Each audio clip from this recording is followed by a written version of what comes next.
Lebanon থেকে হিজবুল্লাহর ছোড়া ballistic ক্ষেপণাস্ত্র ইসরায়েলের গুরুত্বপূর্ণ শহর তেল আবিবে পৌঁছেছে।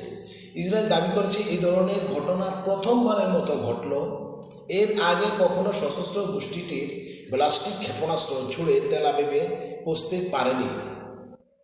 ইসরায়েলি সেনাবাহিনীর একজন ঊর্ধ্বতন কর্মকর্তা একটি সংবাদ মাধ্যমকে বলেছেন, গত বুধবার সকালে হিজবুল্লাহর উৎক্ষেপিত যে ব্যালিস্টিক ক্ষেপণাস্ত্রটি সেটি তেল আবিবে পৌঁছেছে। এটি প্রথম কোনো হিজবুল্লাহর ক্ষেপণাস্ত্র যা শহরটির আকাশ সীমায় পৌঁছতে পেরেছে।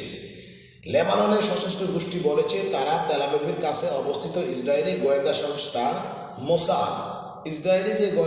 মোসাদ আছে ওদের সদর দপ্তর লক্ষ্য করে এই ব্যালিস্টিক ক্ষেপণাস্ত্রটি ছোড়া হয়েছিল। তবে তাদের হামলায় সফলতা নিয়ে এখনও কোনো কিছু জানা